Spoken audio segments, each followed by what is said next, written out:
आज हम बात करेंगे मुक्ति बोध की कहानी मित्र भाव की। इसमें 3 पात्र हैं, सुशीला, उसका पति रामराव और एक जहीन व्यक्ति माधवराव, जो एक संपादक होता है, वकील होता है और उसका बुद्धिजीवी समाज में बड़ा सम्मान होता है। सुशीला एक चारदीवारी में पली बढ़ी, पढ़ने लिखने से लगाव रखने वाली महिला है। वैसी महिला जिसको बाहर की दुनिया ये छूट नहीं देती है कि वो कुछ कर सके, वो अपनी उड़ान भर सके, तो वो अपने सपनों को अपने पति के माध्यम से पूरा करना चाहती है। लेकिन उसका पति ट्यूशन पढ़ा करके किसी तरह से गृहस्थी की गाड़ी खींच रहा है। उसे सुशीला के सपनों से कुछ लेना देना नहीं है और वो खुद भी सपने देखना बंद कर चुका है। पर सुशीला सपने देखती है और उसका दाम्पत्य जीवन बहुत अच्छे से चल रहा है, सिर्फ आर्थिक कठिनाई को इग्नोर कर दे तो। लेकिन जब माधवराव को वो देखती है, उसकी विद्वता को देखती है, उसकी इंटेलेक्चुअलिटी को देखती है, तो उसके प्रति वो आकर्षित हो जाती है और अपने सपनों को पंख लगा बैठती है। फिर उसे एक संस्कारी पत्नी होने के नाते गिल्ट फील होता है और वो रामाराव से इस बारे में बात भी करती है।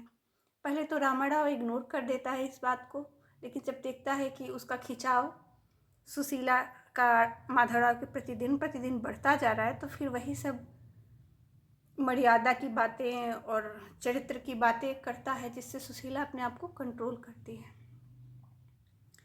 लेकिन इसी बीच एक पत्रिका का आदान प्रदान होता है माधवराव और सुशीला में, और सुशीला कहती है कि माधवराव जी से कि कादम्बरी मैंने पढ़ ली, उसकी नायिका के तो इतने सारे वो थे, लेकिन उसका मित्र कोई नहीं था। मानो वो माधवराव से पूछना चाहती है कि क्या आप मेरे मित्र बनेंगे। अनामिका दी की कविता है, मैं स्त्री थी, जो भी मिला मेरा प्रेमी, मित्र कोई नहीं मिला। हर कोई मेरा प्रेमी बनना चाहता है, मेरा मित्र कोई नहीं बनना चाहता है। यही प्रश्न मुक्ति बोध जी बहुत पहले इस कहानी में उठाते हैं कि क्या स्त्री और पुरुष का संग सिर्फ देह का और प्रेम का ही हो सकता है? क्या दोनों एक साथ नहीं चल सकते? क्या पुरुष बिना जज किए स्त्री को अपना कंधा नहीं दे सकता है? क्या स्त्री जब चाहे तब स्वच्छंद होकर के उसके कंधों पे सर रख कर मुस्कुरा नहीं सकती है? क्या उस समय 10 लोग जो देख रहे होंगे उसको जज करेंगे कि अरे भाई, स्त्री तो बड़ी दुष्चरित्र है, इसको तो लाज शर्म है नहीं, तो पुरुषों से हंस हंस की बातें करती है? ये तो बहुत ही सहज है।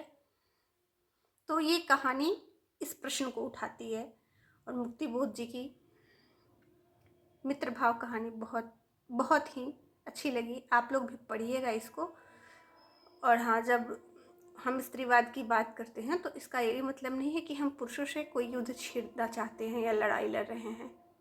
हम बस इस क्रांति के माध्यम से, इस लड़ाई के माध्यम से ये चाहते हैं कि हमें भी वो स्वतंत्रता, वो स्वच्छंदता मिले कि हम देश से आगे बढ़ के एक मनुष्य की भांति रहें और पुरुषों से मैत्री के भाव तक पहुंच पाएं। सहमत होइएगा तो बताइएगा ज़रूर। धन्यवाद।